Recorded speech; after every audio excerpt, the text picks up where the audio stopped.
cuán importante es conocer toda la obra redentora, porque desde Génesis hasta Apocalipsis vemos siempre el mismo propósito de Dios, que Él quiso que estuviéramos con Él por toda la eternidad. Cuando Él creó al hombre, le hizo un lugar especial porque iba a preparar un lugar para la descendencia del hombre, pero el hombre pecó. Entonces Dios tuvo que hacer una obra redentora con el único propósito de regresarnos al lugar que Él ya había establecido desde antes de la fundación del mundo. Pero tristemente el ser humano cayó en pecado y se separó de Dios. Y a través de toda la Biblia vemos también una constante, que es que siempre Dios, a través de los profetas, les estuvo incitando a su pueblo al arrepentimiento de sus pecados. La palabra que el Señor usaba era la fornicación. Tremenda palabra, hermanos, pecado grave la fornicación. El Señor va a tratar muy duro con esa gente. El libro de Apocalipsis dice que a los fornicarios los vas a dejar hasta el último y los va a tomar y los va a poner, les va a dar un castigo ejemplar. Ejemplar, la verdad que la gente ni siquiera se imagina el castigo tan fuerte que el Señor le va a dar a los fornicarios. En algún momento leyendo el libro de Dante Alighieri, La Divina Comedia, ese hombre daba a su percepción personal, ¿verdad? Daba un castigo y decía que los fornicarios, dice que iban a ser atravesados por las serpientes. En las mujeres las serpientes se les iban a meter por su parte, les iban a atravesar todos los intestinos, todo hasta salir por la boca, y eso iba a ser eternamente por estar en la fornicación. No sabemos realmente si va a ser así, ¿verdad? Para los hombres pues era lo mismo, nada más que era al revés, entraba por la boca la serpiente y salía por su miembro viril, destrozando y desgarrando todos sus miembros y todo su parte noble. ¡Qué tremendo castigo! Una visión de un hombre, ¿verdad?, que escribió un libro que se llama La Divina Comedia, se llama Dante Alighieri, y daba ese castigo a esa gente. Y el Señor juzgaba hacia su pueblo de esa cuestión, le llamaba fornicarios, porque lo habían dejado, lo habían abandonado. Y en todo el proceso de la Biblia vemos siempre, hermanos, cómo el Señor hace un llamado siempre al arrepentimiento. Yo creo que lo más fácil es arrepentirnos. O sea, ¿para qué le buscamos 5 pies al gato sabiendo que tiene 4, no? Es más fácil arrepentirse, reconocer las fallas y dejar de hacer las cosas porque hay juicio. Recuerden que toda obra buena o mala tiene una consecuencia tarde que temprano. Toda obra buena o mala traerá una consecuencia a nuestra vida tarde que temprano. Y luego estamos quejándonos por qué pasó esto, por qué pasó aquello, por qué siento esto, por qué tengo aquello. Siempre son consecuencias, ¿verdad? El problema es que tomamos a Jesús como si fuera el mago de la lámpara y queremos que nos sane de inmediato cuando nosotros hemos hecho cosas que son desagradables a los ojos de Dios. Y Dios siempre hace ese llamado a su pueblo, y cuando el apóstol Pablo está predicando el evangelio, cuando Jesús viene, cuando Juan el Bautista viene, todos hacen un llamado al arrepentimiento. Todos culminan a las personas a arrepentirse. Y todavía Dios, cuando viene la gran tribulación, envía ángeles, envía 2 testigos, envía 144,000 a predicar el evangelio y culminar a la gente al arrepentimiento. Bueno, Jesús aparece en el cielo en su segunda venida con todos los ángeles y dice: y aquel que invoque el nombre de Jesús será salvo. Y ni así se arrepintieron, ni así invocaron el nombre del Señor. Qué terrible, hermanos. es el no tener esa capacidad de arrepentimiento delante de Dios, y es cambiar ya nuestra manera de ser y dejar de hacer todo lo malo que estamos haciendo. Yo creo que muchos no estamos entendiendo que Cristo viene. Y decir que Cristo viene no quiere decir que Él está sentado en el trono y está a punto de pararse, no. Él ya viene en la eternidad. Él ya viene cabalgando y en cualquier momento, de acuerdo a los propósitos de Dios, se va a manifestar. Y la Biblia dice que mucha gente se va a dar cuenta que todo lo que Dios decía era verdad. Amados hermanos, ya no es tiempo de jugar al cristianito. Ya no es tiempo de venir a la iglesia, estar sin atención, estar sin corregir nuestra vida. Estuve leyendo el libro de Deuteronomio en el capítulo 4 y el Señor manda al pueblo de Israel y le dice: arrepiéntete, guarda los mandamientos, los decretos, los estatutos que yo te estoy mandando. Y desafortunadamente, amados hermanos, la falta de Cristo en nuestra vida nos hace a veces tomar a juego la responsabilidad de creer en un Dios santo, vivo, verdadero, que no puede ser burlado, no puede ser burlado. Y dice que lo que se hace en oculto, todo mundo lo va a gritar, todo mundo se va a enterar y todo mundo lo va a saber. Y pues ya sabemos que lo primero que viene a nuestra vida es la vergüenza, la culpa y después las consecuencias que se merecen por haber jugado con Dios. Con Dios no se juega, hermanos. No sé las religiones que hemos practicado o a la que nos hemos acercado. Hay gente que ha estado con los testigos de Jehová, con los mormones, en la iglesia católica tradicional, y piensa que aquí es lo mismo, y no es así. Dios es un Dios santo y Dios no puede ser burlado. Y dice después el pasaje: y todo lo que el hombre siembre, eso cosechará.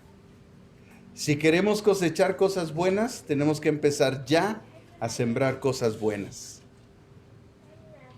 Porque si hay cosas que están pasando en nuestra vida, es la cosecha de lo que sembramos antes. Por eso hay que empezar a cosechar cosas buenas delante de Dios. Hermanos, ya no es tiempo de jugar al cristiano. O sea, yo no sé cómo hay gente que juega como si esto fuera una religión. Esta no es una religión. Dile al que está a tu lado: no estás en una religión. Estamos en una relación con Cristo y estamos conociendo a Dios a través de su palabra, porque fue Dios quien inspiró la palabra de Dios. Dice 2 Timoteo que toda la escritura es inspirada por Dios. Toda. Él la sopló. Él usó hombres en diferentes tiempos, de diferente categoría de estatus, aún religiosos, políticos, de todo tipo, y los inspiró para que este libro maravilloso que es la Biblia pudiéramos hoy tener en nuestras manos. Por eso dice la Biblia que más le vale a la gente no haber conocido de Dios, porque aquellos que conocen de Dios y no ponen en práctica las cosas de Dios, dice que el castigo va a ser horrendo en su vida. Y hermanos, esta no es la introducción. Estaba yo allá sentado y el Señor me estaba diciendo: di esto. A alguien en esta noche le está cayendo esto. A alguien en esta noche Dios lo está culminando a un arrepentimiento ya, como si fuera una última llamada. Así que pues yo nada más paso el mensaje al costo, y pues el remitente, ¿verdad?, que lo reciba, pues eso quiere decir que Dios ya nos vio, ya lo vio y te está dando una última oportunidad. Y eso es terrible. En alguna ocasión llegué con mi suegro y le dije: suegro, el Señor me está diciendo que si usted no se arrepiente, usted va a morir. Pero si usted se arrepiente y cambia su manera de ser, Dios le va a dar 15 años de vida o más. ¿Y qué creen que pasó? Mi suegro se arrepintió y Dios le dio más de 15 años de vida después de ese día que yo hablé con él. A veces yo no he entendido cómo Dios usa gentes tan imperfectas como nosotros para llevar mensajes a personas como ustedes y como yo. En Hechos capítulo 21, versículo 1 al 16, Hechos 21 del 1 al 16, vamos a ver el tema que se llama el día de hoy, Pablo viaja a Jerusalén, primera parte, que tiene como subtema la profecía de Agabo a Pablo. La profecía de Agabo a Pablo. Y dice el libro de los Hechos, capítulo 21, versículos del 1 al 16. Estamos a 7 capítulos de terminar, hermanos. El libro de los Hechos, ¿verdad? Que es tremendo como todas las cosas que Dios hizo. Dice Hechos 21, 1 al 16. Después de separarnos de ellos, zarpamos y fuimos con rumbo directo a Cos y al día siguiente a Roas y de ahí a Patara.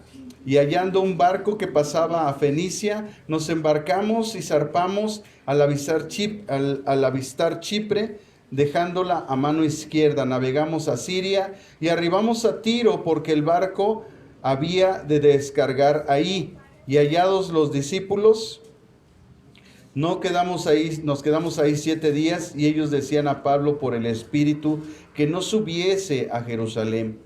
Cumplidos aquellos días salimos acompañándonos todos con sus mujeres e hijos hasta fuera de la ciudad, y puestos de rodillas en la playa oramos, y abrazándonos los unos a los otros subimos al barco y ellos se volvieron a sus casas, y nosotros completamos la navegación saliendo de Tiro y arribando a Tolemaida, y habiendo saludado a los hermanos nos quedamos con ellos un día. Al otro día, saliendo Pablo y los que con él estábamos, fuimos a Cesarea, y entrando en la casa de Felipe, el evangelista, que era uno de los 7, posamos con él.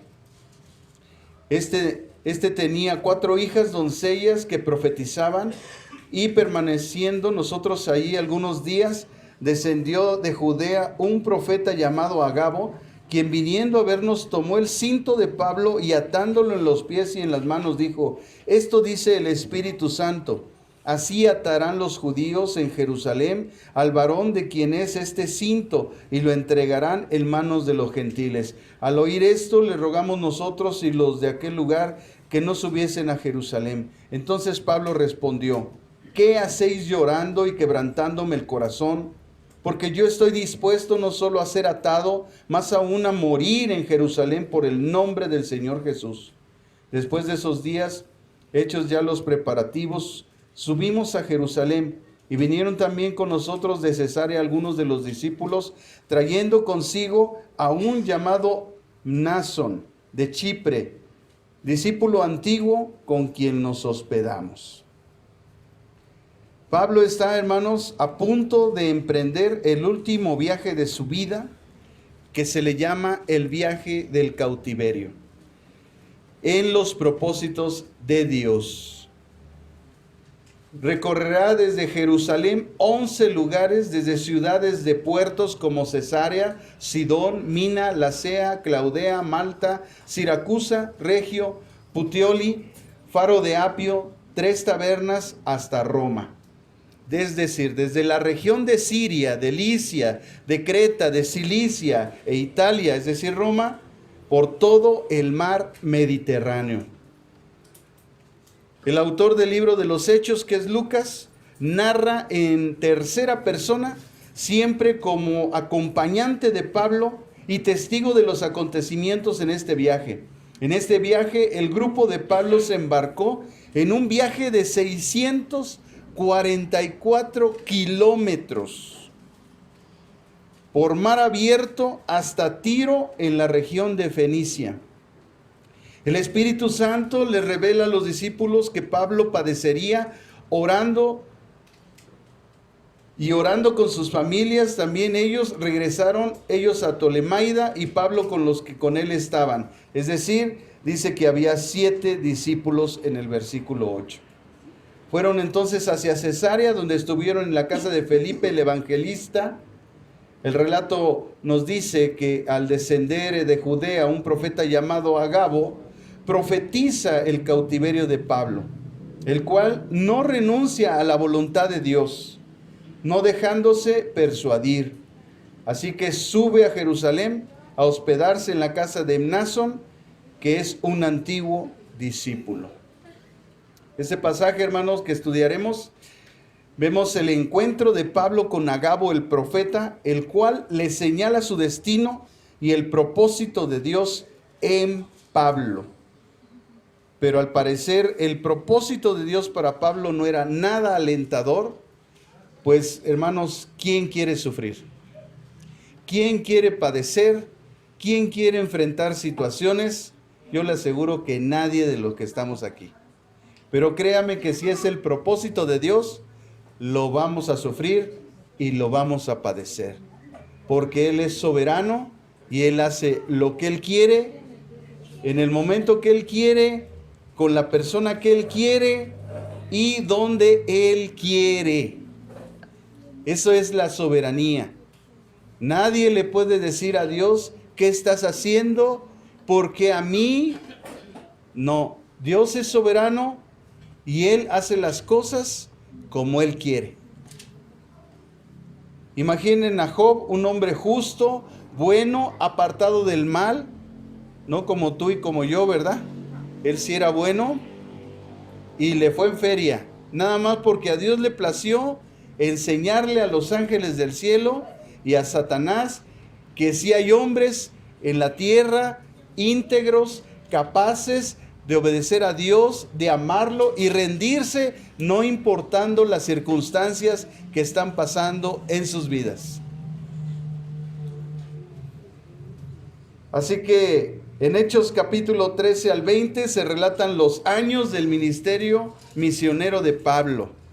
En los capítulos 21 al 28, los 4 años de la vida de Pablo que le quedaron a partir de este momento, solo 4 años. A partir de que él sube a Jerusalén, pasan 4 años y la cabeza de Pablo rodó en el piso. Estos 4 años de vida de Pablo se ven sus juicios, el tiempo que pasó en la cárcel. En ambos, es decir, el Evangelio de Lucas y el libro de los Hechos, Lucas nos muestra cuidadosamente la total inocencia del protagonista, porque el protagonista, que es Pablo, está anunciando a Jesús. Realmente, hermanos, hay un misterio muy grande que Jesús reveló, y Él dijo, lo que a ustedes les hacen, realmente me lo están haciendo a mí. Por cuanto a uno de estos pequeños se lo hicisteis, a mí me lo hicisteis. Así que todas las circunstancias que pasó Pablo, realmente la gente, sin darse cuenta, los romanos, los fariseos, los escribas y todos aquellos que estaban en contra del Evangelio, realmente le estaban atacando directamente a Jesús. El Evangelio entonces, hermanos, de la predicación de Pablo a los gentiles terminó en Jerusalén con el mandato de llevar el Evangelio a todas las naciones. Hechos termina en Roma, con Pablo predicando sin impedimento. Debido a que todos estos acontecimientos terminan en Roma, los estudiosos de la Biblia dicen que todo esto ocurrió antes del año 70. Porque en el año 70, después de Cristo, fue cuando vino la destrucción del templo de Jerusalén. Y si eso hubiera ocurrido en el tiempo de Lucas, Lucas hubiera narrado eso. En Hechos 21, del 3 al 6, se narra que se quedaron 7 días los hermanos en Tiro. Y allá ellos decían a Pablo por el Espíritu que no subiese a Jerusalén. Ahí en Hechos 21:4. Esto parece contradecir lo que se afirma en Hechos 20:22, que Pablo iba a Jerusalén ligado o obligado por el Espíritu Santo. Parecía que hay una contradicción, porque a los discípulos el Espíritu les dice, supuestamente esta traducción de la Reina Valera de la Biblia, que les decía que no subieran, pero a Pablo le decía, sube. Entonces, Los comentaristas bíblicos, los estudiosos de la Biblia, por eso es bueno estudiar, hermanos, ellos concuerdan en que realmente la traducción debería decir que el Espíritu Santo le reveló a los discípulos el propósito de Dios en la vida de Pablo, y que el propósito era que ellos lo alentaran, que lo confortaran y que lo animaran a cumplir la voluntad de Dios. Y sin embargo ellos quisieron persuadirlo para que él no cumpliera el propósito de Dios. Amados hermanos, a pesar de que a veces Dios habla a nuestra vida, a veces nuestro corazón no está en una atención correcta para entender lo que Dios realmente nos quiere decir. Pero a pesar de todas esas cosas, Pablo da una muestra de su dependencia, de sus actos por la oración. Así es que los junta todos en la playa, los toma de las manos y digamos, bueno, ustedes me están persuadiendo, yo tengo una orden de ir delante de Dios, cumplir mi propósito, ustedes me están persuadiendo de no hacerlo. ¿Qué les parece si oramos a Dios y dejamos todo en las manos de Dios? Amados hermanos, este es un gran ejemplo de lo que nosotros debemos hacer cuando hay duda para tomar una decisión. Tenemos que ir delante de Dios y decirle al Señor, Señor, esto está pasando, yo solamente te digo, haz tu voluntad. Y dejar todo en las manos de Dios. Porque nosotros podemos ser injustos, porque nosotros podemos obrar mal. Pero si dejamos las cosas en las manos de Dios, Él no es injusto, Él es justo. Y Él va a actuar con justicia y nos hará justicia, tarde que temprano. Así que el primer punto que vamos a analizar hoy, hermanos, es Pablo y los discípulos en Cesarea. Cuando ellos llegan, en el versículo 8 al 11 dice, al otro día, saliendo Pablo y los que con él estaban, fuimos a Cesarea.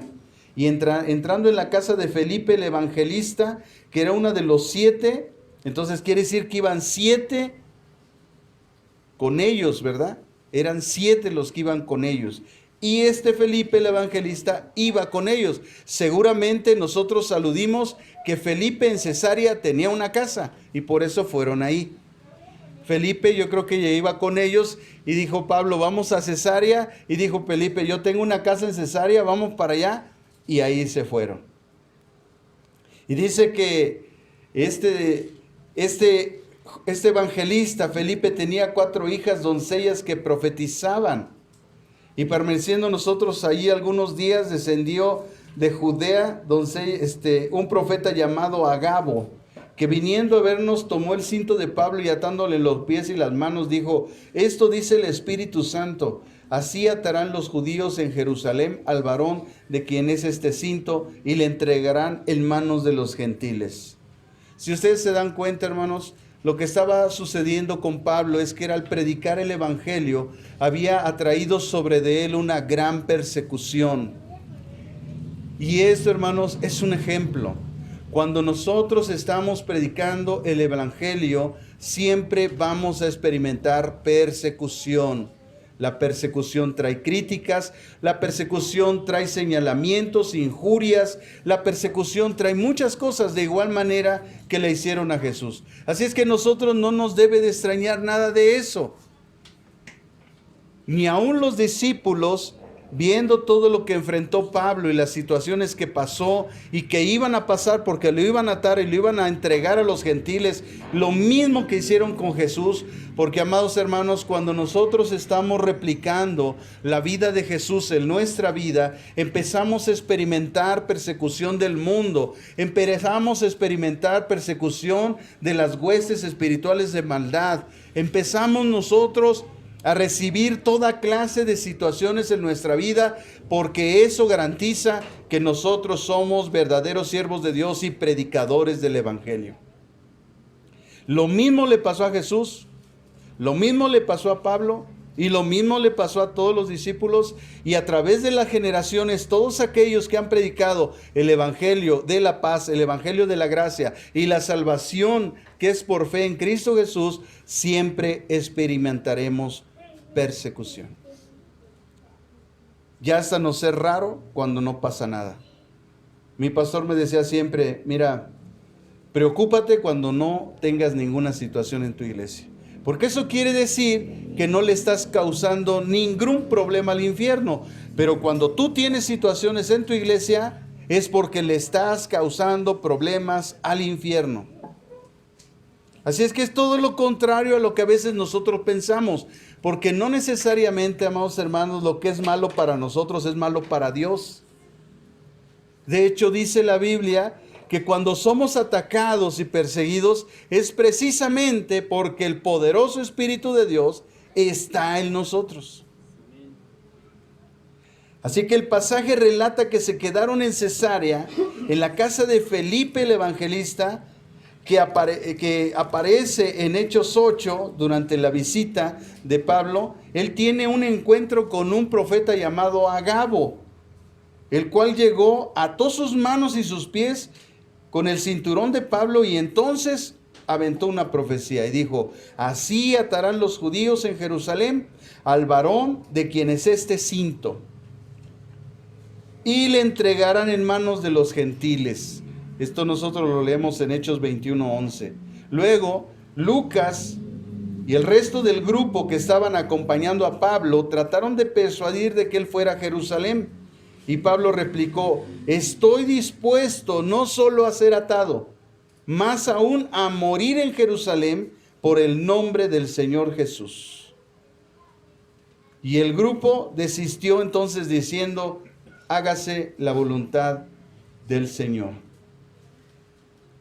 Vean, hermanos, cómo el apóstol Pablo, a través de toda su vida, él siempre ha mostrado esa fidelidad con Dios sin importar nunca las consecuencias.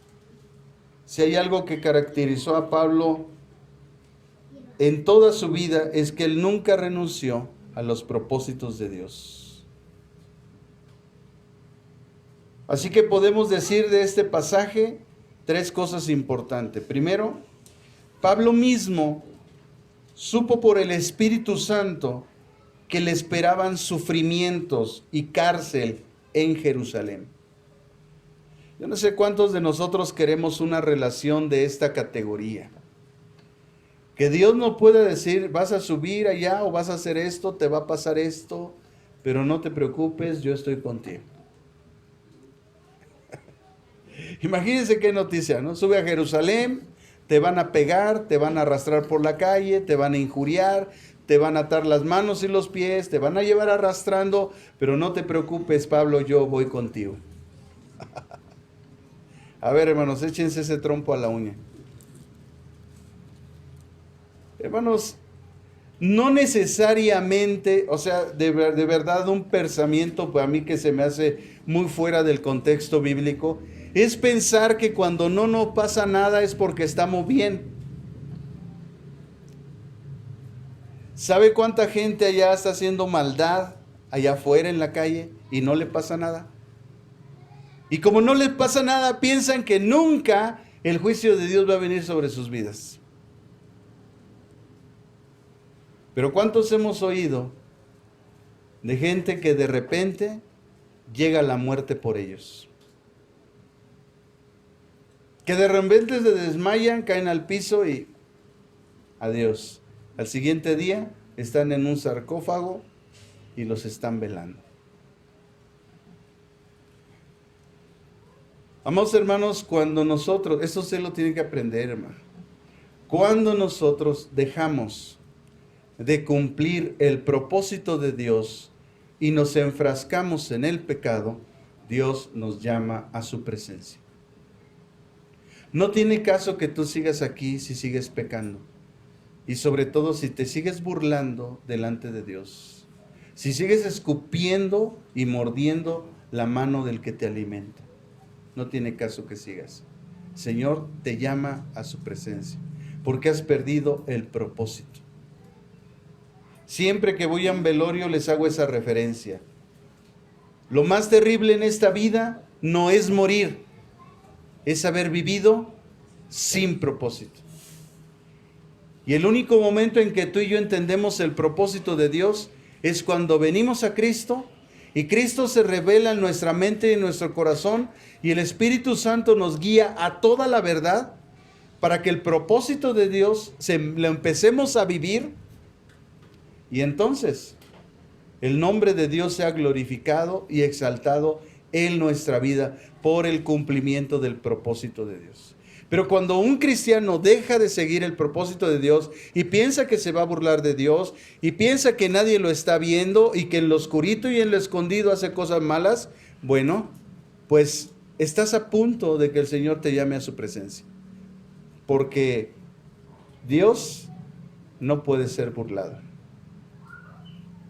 Si alguien piensa que se puede burlar de Dios, está muy equivocado.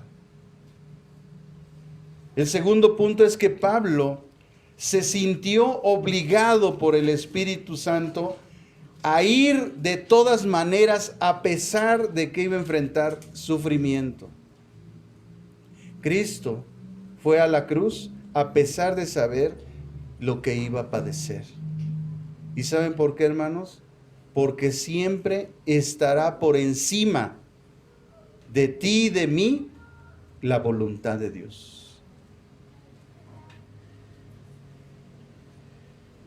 El tercer punto importante que vemos en este pasaje, en esta parte del pasaje, es que el Espíritu habla también a través de otras personas, informando a Pablo y a los hermanos en general acerca de los sufrimientos que esperaban al apóstol. En este tiempo, recuerden lo que pasó en el Pentecostés. Vino el derramamiento del Espíritu Santo, el cual dio dones especiales a todos los creyentes con el propósito de que pudieran predicar el Evangelio a todas las naciones. Como se iba a predicar a todas las naciones, era necesario que el don que se manifestase en ese momento era el don de que la gente hablara en otros idiomas, partos, medos, elamitas, griegos, de Jerusalén, todo eso. Entonces ellos empezaron a hablar porque en ese momento era necesario. Cuando Pedro hace su participación en la explicación de lo que estaba pasando, pues la gente al oírlos hablar raro, porque pues todos ellos o venían hablaban hebreo o griego o arameo, escucharon hablar en otros idiomas y dijeron, ¿qué está pasando aquí? Han de estar borrachos. Y Pedro les dice, no están borrachos, lo que está pasando es la profecía de Joel, que dice, en aquellos días tus hijos profetizarán, verán sueños, y esa profecía en ese momento se estaba cumpliendo. Y el derramamiento del Espíritu fue sobre mucha gente creyente que estuvo ahí presente. Ellos se esparcieron por todas las ciudades predicando el Evangelio, y así vemos en este tiempo que había gente que profetizaba todavía. ¿Por qué? Porque en ese tiempo se cumplió esa profecía. Y ahorita que analicemos ese pasaje, vamos a ver lo que se le llama profecía en el Nuevo Testamento. Ya no es el hecho de decir las cosas que te van a pasar, porque si queremos saber lo que va a pasar, pues nada más hay que ir a Apocalipsis. Y ahí es como si te metieras en una máquina del tiempo y vieras lo que va a pasar después. Ahí Dios habla todo lo que va a pasar. Le da a Juan una visión de Jesucristo glorificado, le da una visión del cielo, de lo que hay en el cielo, que no tiene nada que ver con lo que la religión nos enseña. No tiene nada que ver, ¿eh? Y está la visión del cielo, y después les dice, ahora acércate, porque te voy a enseñar las cosas que van a suceder después de estas. Y entonces es cuando empieza el juicio de Dios sobre toda esta tierra. Amados hermanos, ustedes han visto en las noticias que en Brasil hay inundaciones, que en países hay terremotos, que en otros hay guerras. Y desde hace mucho tiempo, en México ha vivido en el pecado, pecados graves delante de Dios, y Dios ha tenido hasta hoy misericordia de México. Pero créanme cuando les digo que México va a experimentar un juicio que jamás nadie había visto nunca. porque México es un país idólatra, México es un país que está aceptando lo que otros países también van a recibir su juicio por eso, están aceptando falsas enseñanzas, sistemas de pensamiento totalmente locos, que si nos bajamos 10 o 15 años atrás, esa gente estaría en el manicomio. Y hoy nos piden que aceptemos su locura. Qué terrible es eso, hermanos. De verdad es terrible lo que está pasando en el mundo, y Dios por eso tiene que traer un juicio en todas las naciones que están haciendo mal. Y México no es la excepción. Algo va a pasar, hermanos. Así es que agárrese. La pregunta legítima es, ¿por qué impartió el Espíritu Santo, gracias, esa información a los discípulos? ¿Por qué les dijo, les voy a revelar lo que va a pasar con Pablo? ¿Por qué trajo esa revelación a los discípulos, hermanos? Parece que es una situación igual a la de los evangelios. Cuando Jesús informó a sus discípulos en repetidas veces que iba a sufrir, que Él iba a morir, pero que también iba a resucitar. Jesús lo dijo. ¿Para qué? Dice el Evangelio de Juan en el capítulo 13, en el verso 19, también en el Evangelio de Juan en el capítulo 14, en el versículo 29, que Jesús les dijo, para que cuando esto suceda, crean. Así es que muchas cosas son anunciadas en la palabra de Dios para que cuando sucedan, creamos. Amados hermanos, ha habido todas las profecías de la Biblia, todas en absoluto se han cumplido, todas, ninguna ha fallado, ni una. Por eso sabemos que es la palabra de Dios, porque Dios es, Él cuando dice algo se cumple, punto. Él es soberano. La Biblia es el único libro en todo el mundo que todas las profecías se han cumplido. Y la profecía próxima a cumplirse es el arrebatamiento de la iglesia, donde muchos verdaderos hijos de Dios vamos a desaparecer. No sé usted, pero yo sí me voy y me esfuerzo cada día. Y no porque sea por obras, sino porque yo debo dar evidencia de que el Espíritu Santo está en mí.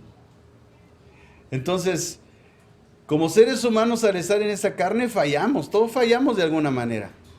Pero ¿cuál es la actitud que tenemos delante del pecado? Eso es lo que realmente le importa a Dios, porque hay gente que no quiere dejar el pecado, que se pasa la vida maquinando a quién lastimar, a quién herir, a quién atacar. Hermanos, esa gente se va a quedar. Qué triste cuando desaparezca la gente, entonces va a haber un terror en este mundo horrible. Imagínate que el que esté a tu lado desaparezca y tú te quedes. Que se vaya tu esposa y te quedes tú. O que se vaya tu esposo y tú te quedes. O que se vayan sus hijos y se queden ustedes como padres. O que se vayan los padres y se queden los hijos, porque hay de todo. Qué terrible va a ser eso, hermanos. Entonces la gente va a querer reír, va a decir, si era cierto, pues sí, pues te estamos diciendo, pero no quiere hacer caso. Jesús dijo como en los tiempos de Noé. ¿Y saben qué pasaba en el tiempo de Noé? Que como nunca había llovido jamás sobre la tierra, nunca había llovido, y Noé construyó un arca durante 120 años y nadie le hizo caso, nadie le creyó.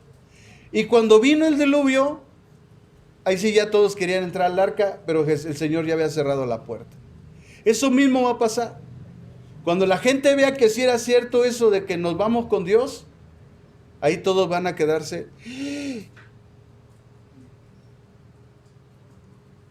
Y esa profecía es la próxima a cumplirse de la Biblia. Recuerden, hermanos, que a Noé lo tacharon de loco. Y seguro de ti y de mí van a decir que estamos locos, Lucas. Pero cuando vea su realidad la gente, hasta los dientes les van a rechinar. porque no quisieron creer.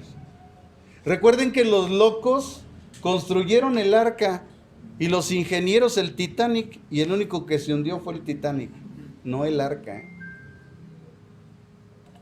Así que, si nos llaman los locos, porque el mundo es así. Muchas personas dicen que sí hay profetas en este tiempo. Pues en Hechos, dicen ellos, lo sabía. Pero lo que no consideran es que en ese tiempo fueron dotados de ese don por el cumplimiento de la profecía de Joel. Joel, en el libro de Joel, del profeta Joel, en el capítulo 2, en el versículo 28 y 29, él había hablado sobre esa profecía. En los últimos tiempos, pero ¿cuándo empezaron los últimos tiempos?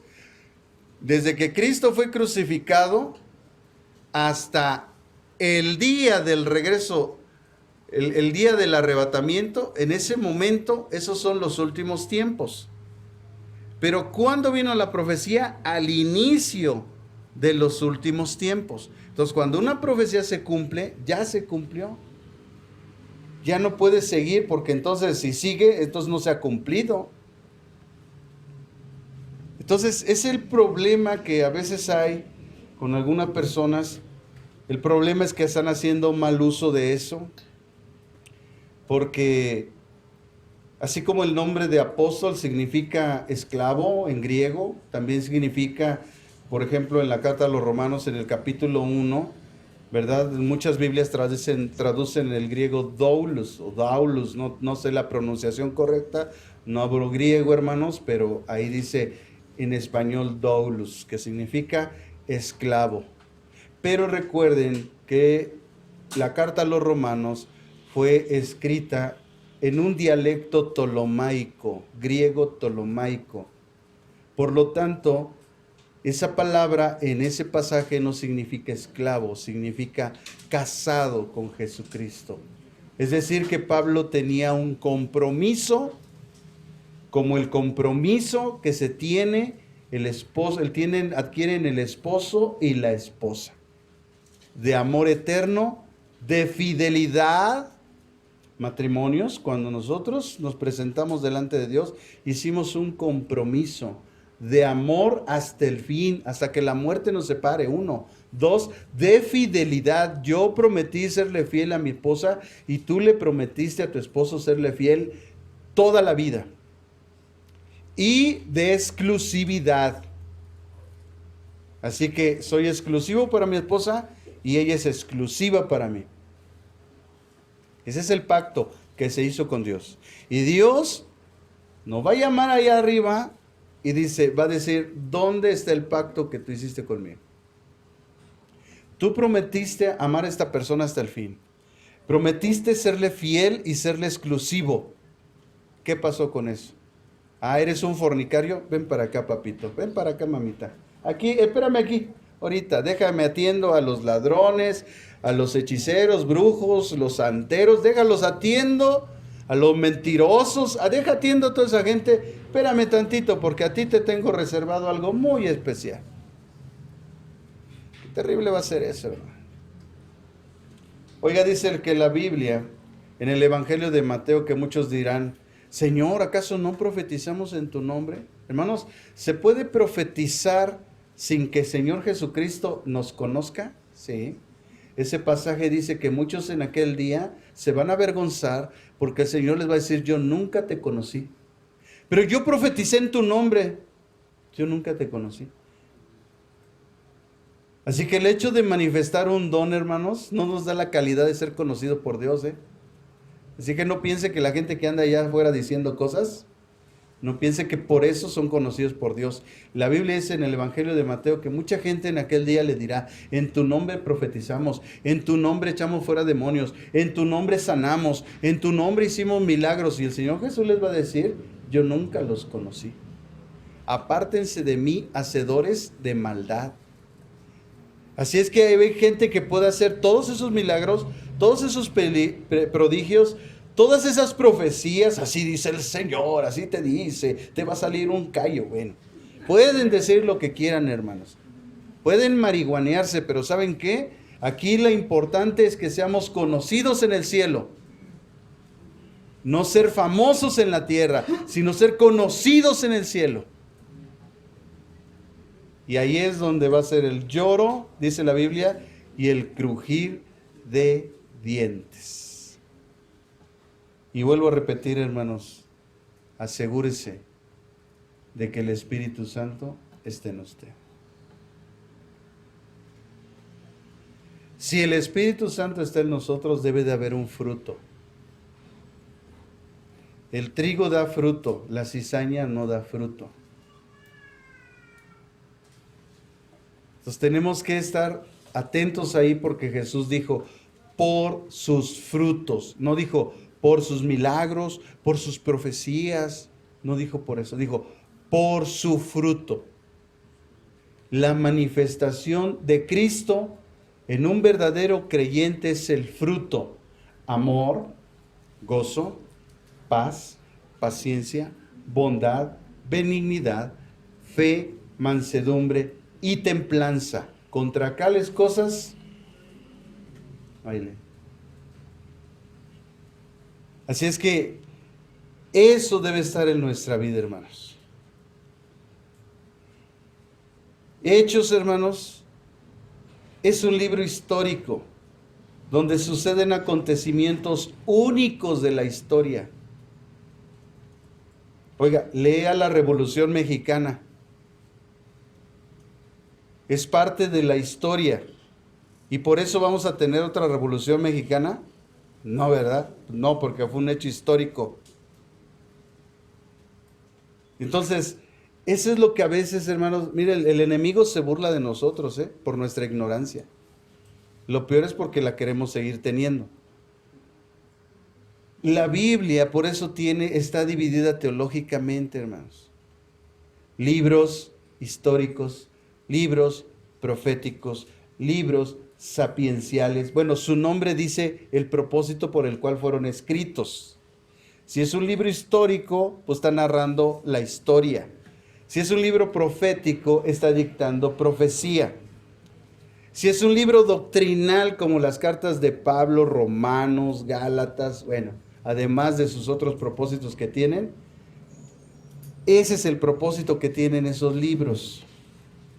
Hay cartas generales, hay cartas específicas. Pablo a la iglesia de Corinto, Pablo a la iglesia de Galacia, Pablo a la iglesia de Éfeso. Bueno, esas son cartas específicas que tienen, ¿verdad?, el evangelio y doctrinas generales que a todos los cristianos todos debemos de obedecer. Pero hay cosas específicas. Por ejemplo, los pecados que había en Corinto, ¿no? La ignorancia que tenía Corinto de los dones espirituales, terrible. Pablo les dice, ustedes son unos ignorantes de los dones espirituales. Les tengo que explicar qué son. Y les explica. Y dice, bueno, y si quieren seguir el camino excelente, porque si yo hablo en lenguas y no tengo amor, de nada sirve. Si yo muevo las montañas y no tengo amor, de nada sirve. Y el amor es sufrido, es benigno, no se envanece, no se irrita, no busca lo suyo. Y da todo un sermón tremendo. Y dice, pero si quieren el camino excelente es el del amor. Mucha gente se enfoca en los dones y no se enfoca en el amor. Es decir, cuando dice Pablo en el amor, está diciendo en la manifestación de Cristo en tu vida. No es un sentimiento, el amor no es un sentimiento, hermanos. Por eso nosotros, los cristianos, los verdaderos cristianos, no nos movemos por los sentimientos, Usted nunca se deje llevar por los sentimientos. Porque alguien venga, no, es que mira, es que ¿cómo es? No, usted nunca se deje llevar por los sentimientos. ¿Cuánta gente no viene? No, es que se murió mi abuelito, es que no sé qué. Y le das dinero, hermano, nunca más vuelve a venir. ¿Cuánta gente anda robando así en la calle, tocando puertas que porque se murió no sé quién? Allá afuera del hospital, gente que trae una receta, ¿no? Ya bien vieja.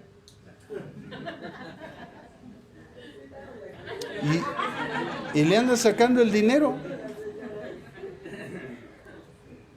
Vimos un cuate apenas, estaba en un tope de aquel lado, por allá, creo que por San Pablo, no sé por dónde venía con mi esposa en la camioneta, y estaba pidiendo dinero. Le digo, mira vinieron los haitianos, vinieron los cubanos y todos están trabajando y estirando la mano en el tope. Oye, lo peor es que ese chavo vive acá en Chahuento. O sea, qué terrible es eso, hermano. Tú llegas a un país, pues ven a trabajar, no estirar la mano. Pero les dices, oye, te tengo una chamba, se van corriendo. No, si hay mexicanos así, imagínense, que viven aquí y no quieren trabajar. No, quieren estirar la mano. No, espérame, o sea, no hay un equilibrio en la vida cristiana, hermano. El nuevo nacimiento nos lleva a un equilibrio en la vida cristiana y nos hace esforzarnos y ser valientes y no temer ni desmayar, porque Jehová está con nosotros. Pero pregúnteles si se saben ese versículo y hasta te dicen Josué 1:6, pero no lo aplican. Esfuérzate y sé valiente. No, es que ese trabajo es bien trabajoso. ¿Por qué cree que dice trabajo? Si no diría hueva, pero no es hueva, es trabajo.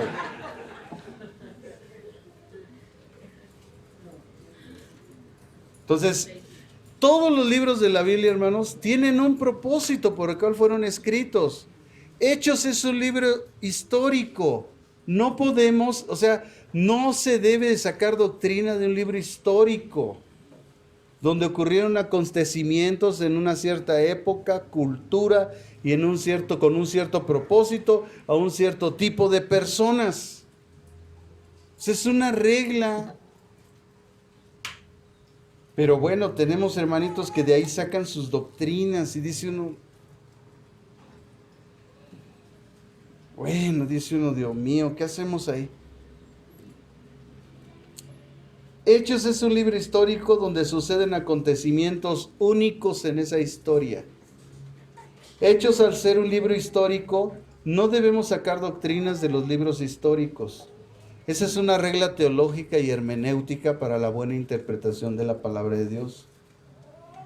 En la Escritura es claro que Pablo llama profecía en el Nuevo Testamento, se refiere al ministerio de enseñanza, predicación y exhortación. Mire, vaya a la primera carta a los Corintios, en el capítulo 14. 1 Corintios, capítulo 14, vamos a leer el verso 3. Dice 1 Corintios 14, 3. Pero el que profetiza, oiga, fíjese lo que dice Pablo, el que profetiza habla a los hombres para edificación, para exhortación y consolación.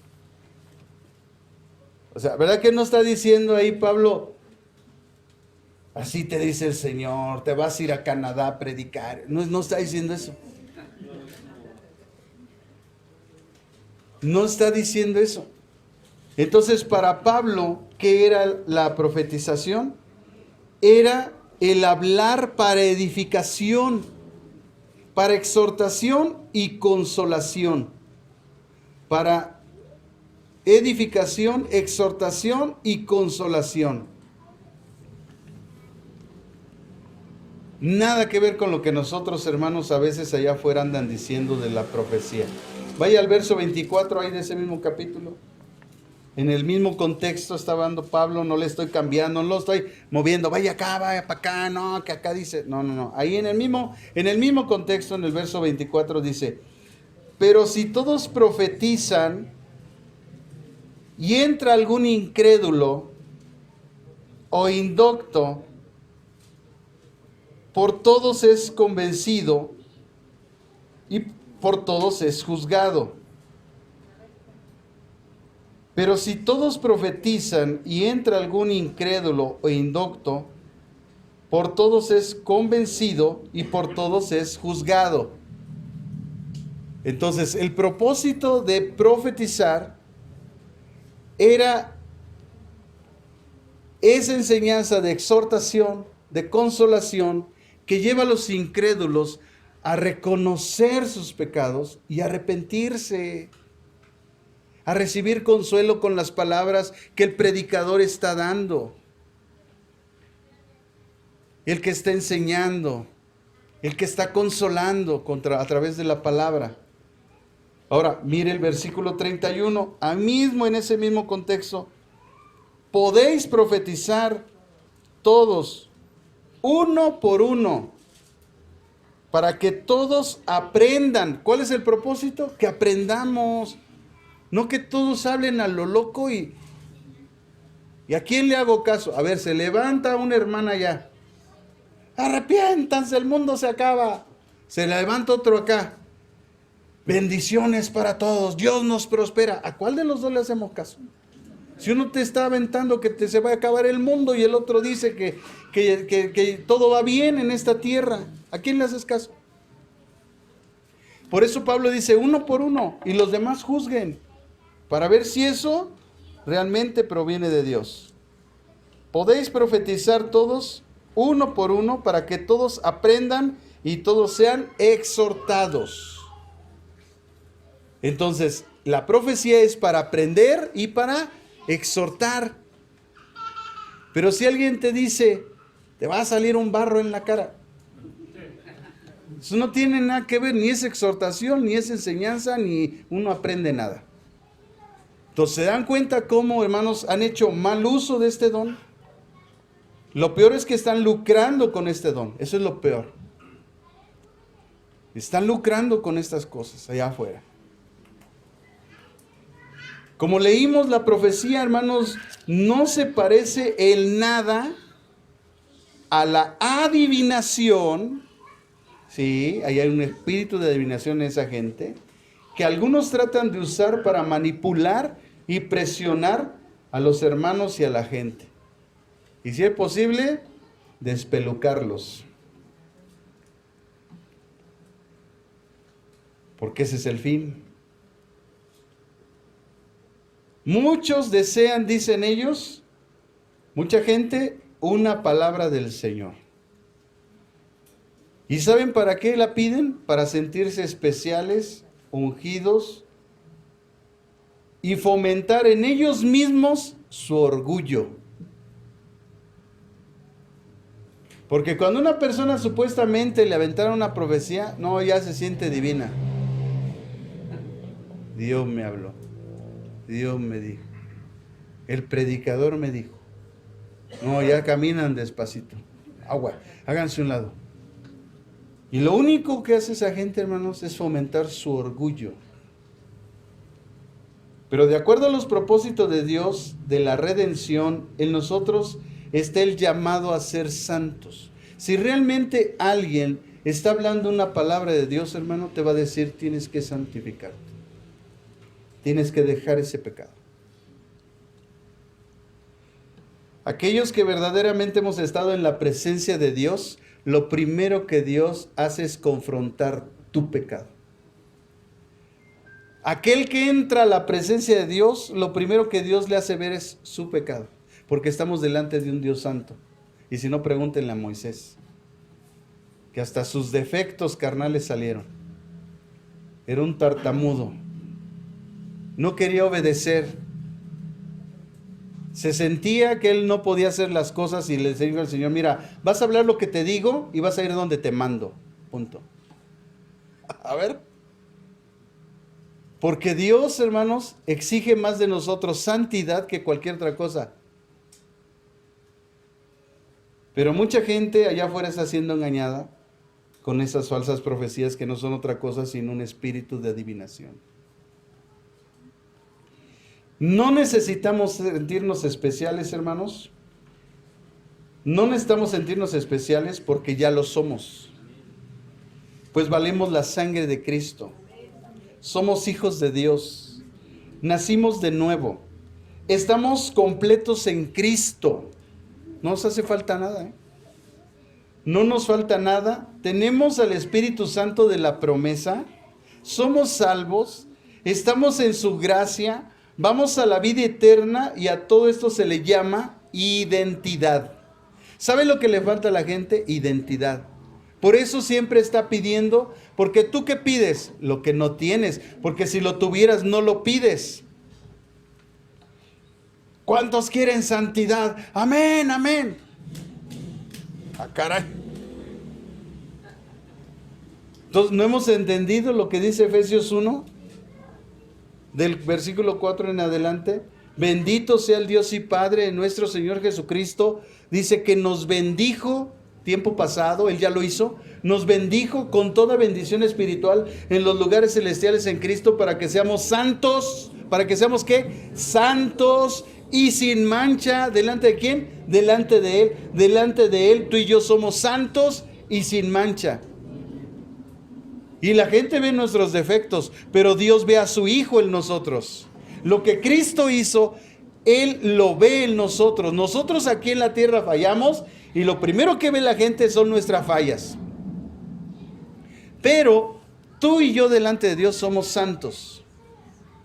Santo no es el que se porta bien. Santo no es el que hace buenas cosas. Eso es el resultado de nuestra salvación.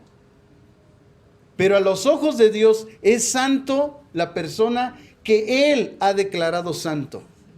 No lo que el ser humano dice que es santo. Porque la imagen de santo que nosotros tenemos es una gente que se porta bien. Una persona que no hace mal. Pero ¿sabe cuánta gente buena está en el infierno? ¿Y cuánta gente mala también está en el infierno? Ahora, ¿sabe cuánta gente buena está en el cielo? ¿Y cuánta gente mala también está en el cielo? ¿Y cuál ha sido la diferencia? Que unos sí creyeron en Cristo y otros no. Que una gente era justa, buena en esta tierra, creyó en Cristo y se fue al cielo. Pero gente buena y justa que no recibió a Cristo y se fue al infierno. Porque la clave está, hermanos, en el Evangelio de Juan, en el capítulo 3. Cuando dice en el verso 16, porque de tal manera amó Dios al mundo, que ha dado a su Hijo unigénito para que todo aquel que en Él crea, dice, no se pierda, mas tenga vida eterna. Dice el 17, porque el que en Él cree no es condenado, pero el que no cree, porque Dios no envía a su Hijo a condenar al mundo, sino para que el mundo sea salvo por Él. Verso 18, el que en Él cree no es condenado, pero el que no cree ya ha sido condenado porque no ha creído en el nombre del unigénito Hijo de Dios. Amados hermanos, en el cielo hay una mujer adúltera y prostituta llamada Rahab, la ramera, y hay un apóstol en el infierno llamado Judas. Así que los títulos no dicen nada en el cielo, ¿eh? Aquí se trata de creer en Jesucristo. A Dios no le interesa tu religión, no le interesa tu sistema de pensamiento. Cuando tú y yo lleguemos allá, lo único que el Señor va a preguntar es si tú creíste en Cristo. Y la evidencia que es el fruto de tu vida de que realmente creíste en Cristo. Por eso en Romanos capítulo 10, en el verso 8 en adelante, dice más, ¿qué dice? Cerca de ti está la palabra, está en tu boca y en tu corazón. Esto habla del pacto. Recuerde que el Señor, Jehová de los ejércitos, dijo, en aquellos tiempos haré un pacto con vosotros, no como lo hice con sus padres. En aquel tiempo este será el pacto que yo haré con ustedes. Escribiré mi palabra en su mente y en su corazón. Entonces en Romanos 10 viene esa proclamación y dice que si confiesas con tu boca, la palabra confesar, ahí en Romanos capítulo 10, esa palabra significa dar testimonio con su vida. No significa hablar algo, significa si tú confiesas, si en tu vida se ve que tú realmente eres cristiano, entonces es porque eres salvo.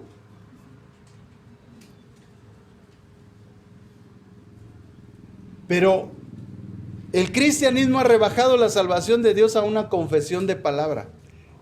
Pero eso pasa porque no se estudia. Porque la palabra griega ahí es homologeo, con H, homologeo en griego. Y significa dar testimonio con tu vida. La palabra confesar, ahí póngale arribita, homologueo, significa dar testimonio con tu vida. Entonces, ¿qué está diciendo la Biblia? Que si das testimonio con tu vida que Jesús es el Señor, entonces eres salvo. ¿Cuánta gente en las iglesias no da testimonio con su vida que Jesús es su Señor? ¿Y sabe por qué? Porque hace su perfecta voluntad y no la voluntad de Dios. Esa gente no es salva.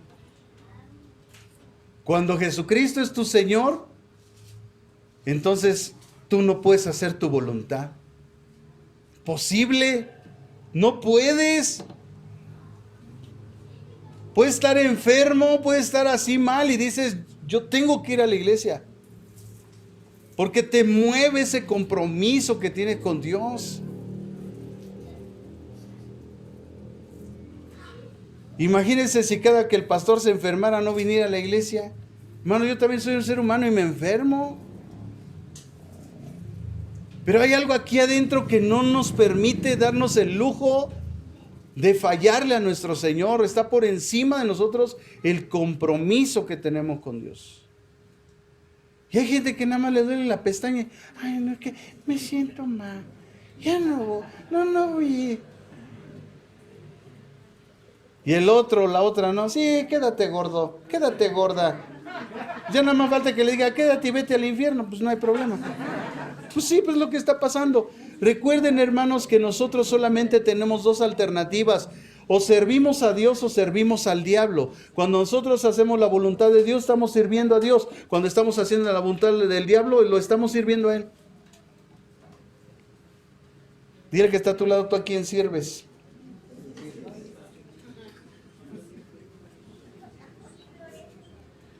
Pero también, hermanos, es importante que tengamos gran cuidado en evaluar bíblicamente cualquier cosa dicha como profecía. A ver, ¿eso que estás diciendo está en la Biblia? Ah, esa es palabra de Dios. No, no está en la Biblia. ¿Qué crees? Esa marihuanada, no sé ni quién te la va a creer. Sí, porque entonces no se cerró el canon. O sea, ese es el peligro que mucha gente no entiende. Que si alguien está hablando de parte de Dios, entonces eso que está hablando debe estar aquí escrito, porque si no está, entonces vamos a abrir otro libro después de Apocalipsis, primera de Pancho, capítulo 1, verso 4. Porque si eso que está diciendo es palabra de Dios y no está en la Biblia, entonces hay que abrir otro libro. No, hermanos. O sea, ese es el peligro y mucha gente está cayendo en esa trampa porque nadie puede añadir y nadie le puede quitar a la Biblia. Es un peligro grave. O sea, hay una sentencia en Apocalipsis 22 para la gente que le quite y le añade. Por eso yo recomiendo que cuando no nos salvemos un versículo de memoria, mejor para no marihuanearlo, hermanos, vamos al pasaje y lo leemos. Para no equivocarnos, para no decir cosas que no. Si no lo sabemos de memoria, suéltelo, porque ahí Dios está operando también. Entonces tengamos cuidado bíblicamente, cualquier cosa dicha como profecía. O sea, imagínense que viene un profetazo y nos dice, tu iglesia le va a pasar esto y esto y esto. A ver, déjame ver, ¿en qué libro está? Está en Salmos, ¿dónde está? En Isaías, en Jeremías, que dice que Mies va a ser atacada. ¿Lo dice en Jeremías? ¿Lo dice en Isaías? ¿No? Entonces no estén marihuaneando. O sea, de verdad, hermanos, hay gente, o sea, que es un instrumento del diablo, terrible. Lo peor es que ni ellos lo saben, eso es lo peor. Entonces, todo lo que se diga hay que traerlo al filtro de la Biblia.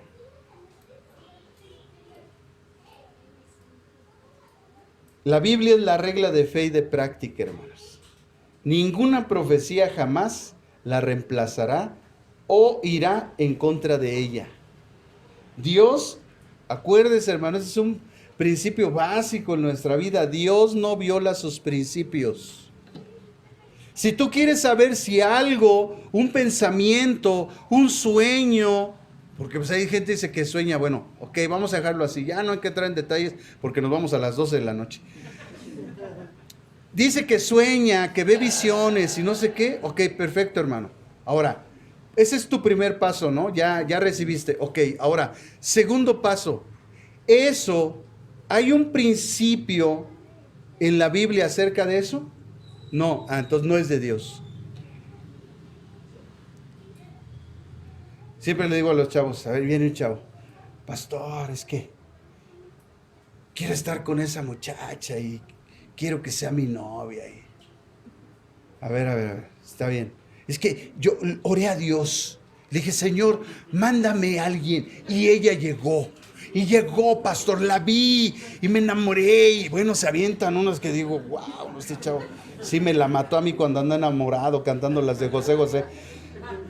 Se avienta unas así, ¿no? Tremendas. Y le digo, el principio número 1, ¿ella es cristiana? No. Bueno. Entonces no es de Dios. Ya, no le busques, ya no le rasques, o sea, ya no le rasques. Es que yo lo pedí. Bueno, sí, y el diablo también oyó. Y fue el primero que te mandó.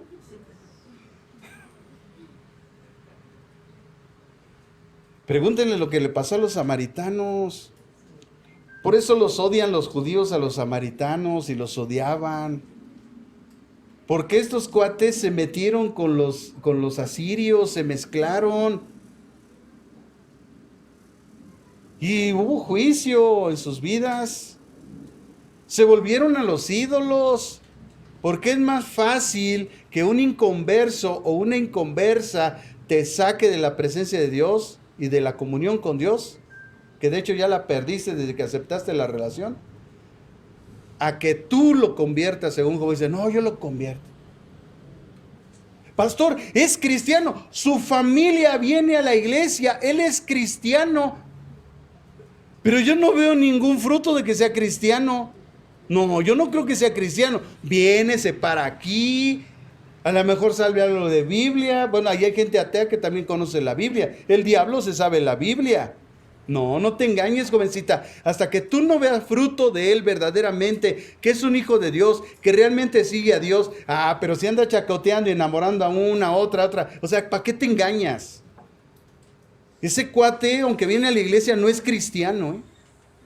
No te engañes, aunque su familia, sí, su mamá, su papá, perfecto, porque la salvación es personal, ¿eh? No es colectiva, ni es familiar. El hecho de que yo sea pastor, yo estoy buscando mi comunión con Dios y estando con Él, pero si mis hijos no la buscan, pues ellos se van a perder. O sea, no es familiar el asunto. Viene a la iglesia, sí, ¿y qué fruto has visto en él? O sea, no te engañes. O sea, la única que estás engañando, jovencita, eres tú. Dios no puede ser burlado. Todo lo que el hombre siembra, cosecha. Es que la joven viene a la iglesia. Pues sí, pues, o sea, cualquiera puede venir, la puerta está abierta. Pero para que alguien sea cristiano, tiene que mostrar el fruto del Espíritu. Amor, gozo, paz, paciencia, bondad, benignidad, fe, mansedumbre, templanza. ¿Tiene eso? No. Ni siquiera obedece a su mamá, no quiere ir al tianguis, no quiere ir por las tortillas, no quiere tender su cama, es bien rebelde la muchacha. Pero viene la cristiana, viene a la iglesia y creen que es cristiana. No. Hermanos, si también en la iglesia hay cizaña, la cizaña también canta, la cizaña también eleva las manos, llora y tiembla. La cizaña también eso, lo que no hace la cizaña es dar fruto. La cizaña no da fruto, no puede, su naturaleza se lo impide, porque no ha nacido de nuevo. Y es triste. Uno se asombra, dice, Dios, ¿cómo es posible? Sí, es posible. Entonces, fíjate en el fruto, no te vayas por los sentimientos, fíjate en el fruto. Si no, hermanos, vamos a terminar mal. Y Dios lo que quiere es que evitemos consecuencias. Dios no viola los principios de su palabra. Si no hay un principio que avale lo que tú estás sintiendo y estás deseando, eso no proviene de Dios. Ya ni le busques. Ya no te aferres. Como dice la canción, no te aferres. O sea, no es de Dios, punto. Es que pastor, yo lo siento aquí en mi corazón. Tu corazón es malvado y perverso. Es más perverso que el mismo diablo, tu corazón. No, el amor no es sentimiento. El amor es la manifestación de Cristo en nuestra vida.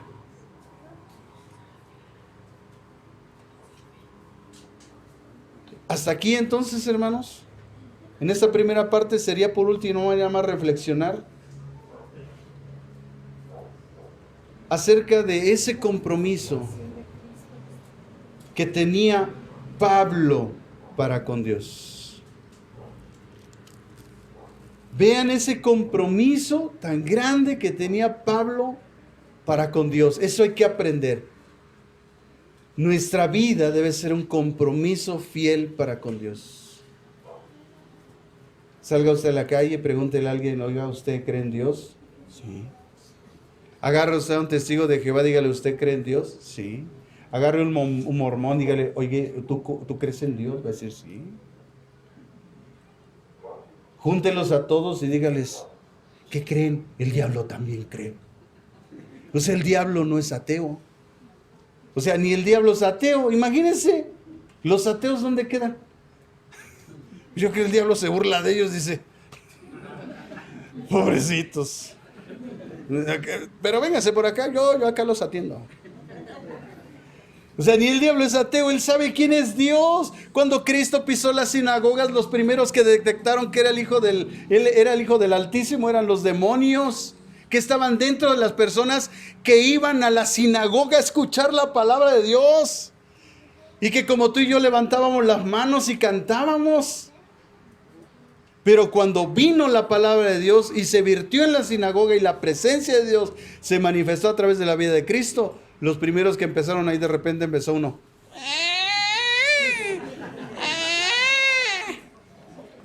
Hemos visto en la iglesia, hermanos, hemos estado predicando y la gente está retorciendo en la banca.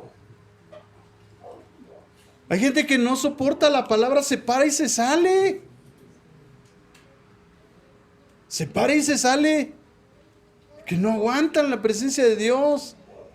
Ellos piensan que es un hombre el que les está hablando y no saben que Dios está usando mi vida, mi garganta, todo para decirles, hermanos, yo no conozco sus vidas.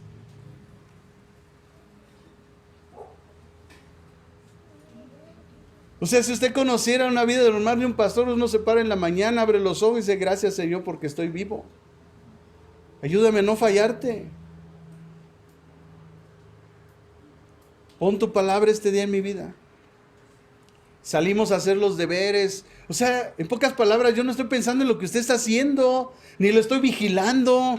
De repente lo encuentro y usted... Y yo, hermana, ¿qué pasó? Como si uno supiera lo que tú estás haciendo. Con eso ahora sí termino. Está ahí en la empresa de excelencia en calidad mundial. Y había metido una hermana a trabajar ahí hace mucho tiempo, que esa hermana venía a esa iglesia. Iba yo hacia las oficinas, pues presionado, toda la chamba que tenía el servicio médico. Pues tenía exámenes médicos, tenía gente que me estaba esperando para atención médica, tenía las cuestiones administrativas, estaba sonando el teléfono, tenía que ir a recoger una impresión a recursos humanos. Pues iba yo en mi mente en otra cosa, hermano. Doy la vuelta en una esquina y paso y la hermana estaba con un cigarro así. Yo me seguí, bueno, yo supe que era la hermana porque ella se vino a disculpar. Si ella no se vino a disculpar, yo ni siquiera ni en cuenta. Pero al otro día el Espíritu Santo la redargulló, porque sí lo redarguye, ¿eh? Esos que están envenenando el cuerpo de Cristo. Este cuerpo, hermano, le pertenece a Cristo. Por precio fue comprado en la cruz. Tú no puedes hacer con este cuerpo lo que tú quieras. Ay, me voy a poner un tatuaje. Sí, ya le preguntaste a Cristo porque ese no es tuyo, ¿eh? Ese no es tuyo. Ay, que voy a hacer un hoyo acá, otro acá. Ah, sí, ya le preguntaste a Cristo porque ese cuerpo no es tuyo, ¿eh? Tú no puedes hacer con tu cuerpo lo que tú quieras. Cristo murió en la cruz y pagó por tu cuerpo. Por precio fuimos comprados.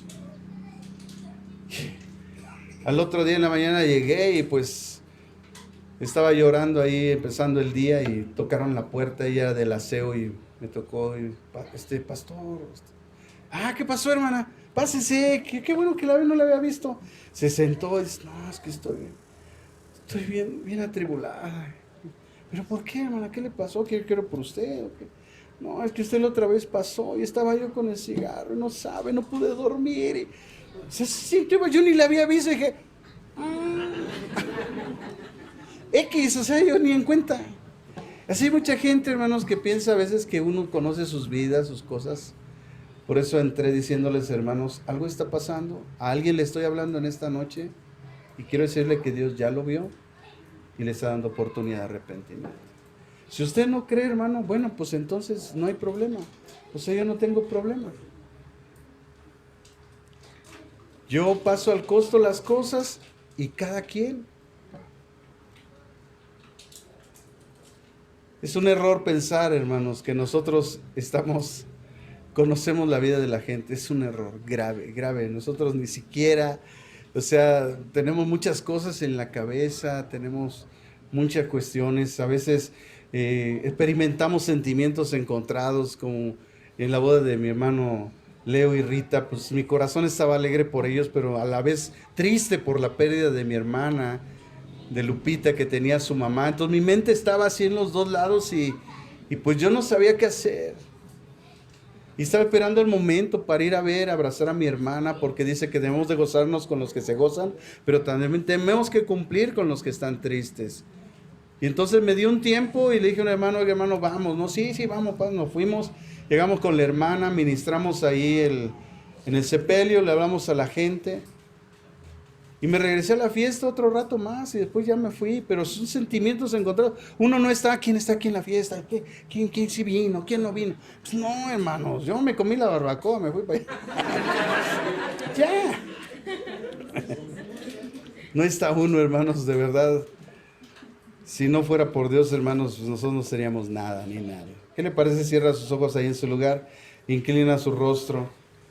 ¿Y por qué no, usted que conoce su vida, pues por qué no hoy se acerca a Dios y ahí en lo profundo de su corazón le dice a Dios, Señor, perdona mis pecados, mis ofensas, mis iniquidades, mis rebeldías, mis injusticias, mis malos pensamientos, mis malas actitudes, mis malas acciones?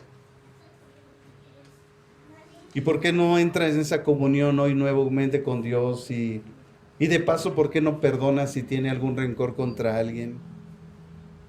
Todos venimos de un contexto de vida y a veces nuestros padres nos trataron mal. O incluso hubo familiares. Hay gente que hasta fue violada cuando fue joven, niño. ¿Y por qué no en este día le pides perdón a Dios y dices, Señor, perdóname por toda la amargura, el odio y el rencor que he guardado con esta persona que me lastimó? Y le dices, Señor, yo lo perdono en el nombre de Jesús. Señor, perdona mis malas acciones porque yo creí que estaba bien lo que estaba haciendo, pero realmente no es así. Así es que, Señor, perdóname. Y quita esos sentimientos equivocados de mi vida y permite que tu Santo Espíritu me limpie, me lave, me purifique y me haga hacer tu perfecta voluntad.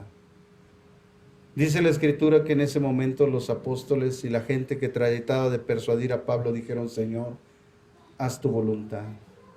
Cuando Cristo reina en nuestra vida, lo único que podemos hacer es hacer la voluntad de Dios. No podemos hacer nuestra voluntad. Es bonito estar en una fiesta, pero la Biblia dice que es mejor estar con los enlutados. ¿Por qué no te acercas hoy y le dices, Señor, perdona mis pecados? Si estás enojado con tu esposa, con tu esposo, ¿por qué no se perdonan? ¿Por qué no, en vez de estar gritando y diciéndose cosas, por qué no se tratan de comprender, de ayudar? ¿Por qué no tratan de hacer las cosas juntos? ¿Por qué no en esta noche te acercas? Y ahí en tu lugar, o cuando llegues a tu casa, le das un abrazo a tu esposa y le dices, ¿sabes que te amo? Señor, ten misericordia de esta iglesia. Ten misericordia de nosotros, Padre. Renuévanos, Señor.